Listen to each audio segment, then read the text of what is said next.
রাত নামল। চন্দ্রপুর গ্রাম ঘুমিয়ে পড়েছে, কিন্তু আরিফের চোখে আর ঘুম আসে না। আয়নার সামনে দাঁড়িয়ে সে ফিসফিস করে বলল, আমি কি এখনো মানুষ, নাকি অর্ধেক পরী হয়ে গেছি? তার চোখ লালচে আলো ছড়াচ্ছে। হঠাৎ আয়নার ভেতর থেকে একটি পরিচিত কণ্ঠ, ইলমা, আরিফ, এবার আর পালানোর পথ নেই। আয়না ফেটে গেল এক বিকট ঝড়।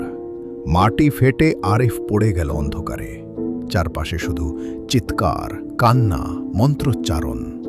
সে চোখ খুলে দেখল এক বিশাল রাজ্য। আকাশ কালো, চাঁদ তিনটা, চারদিকে উল্টো ঝুলে থাকা গাছ, রক্ত দিয়ে লেখা মন্ত্র।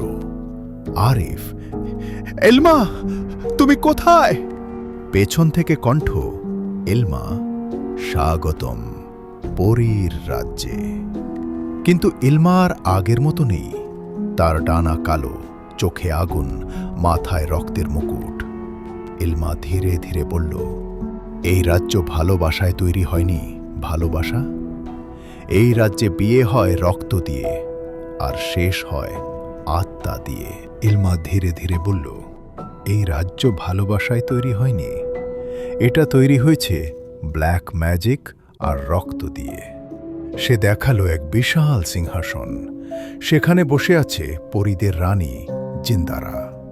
রানী জিন্দারা, মানুষ ছেলে, তুই জানিস তোকে এখানে কেন আনা হয়েছে? আরিফ, আমি ইলমাকে ভালোবাসি। রানী হেসে উঠল।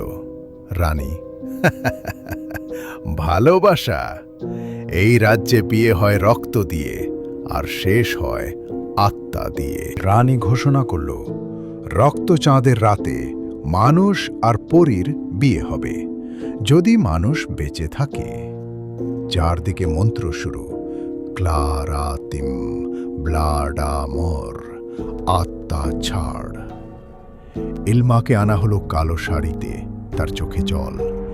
ইলমা, এই বিয়ে মানে আরিফ মারা যাবে। রানী, ভালোবাসার দাম দিতেই হয় পরী।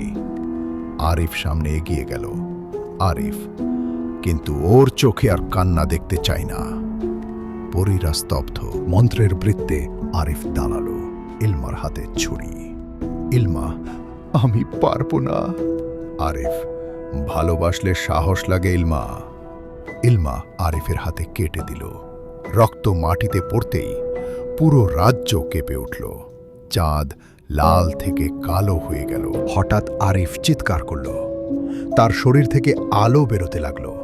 রানী, অসম্ভব, মানুষের ভালোবাসা ব্ল্যাক ম্যাজিক ভাঙছে। এক বিস্ফোরণ। রানী জিন্দারা পুড়ে ছাই হয়ে গেল। পরীর রাজ্য বদলে যেতে লাগলো। সব শান্ত।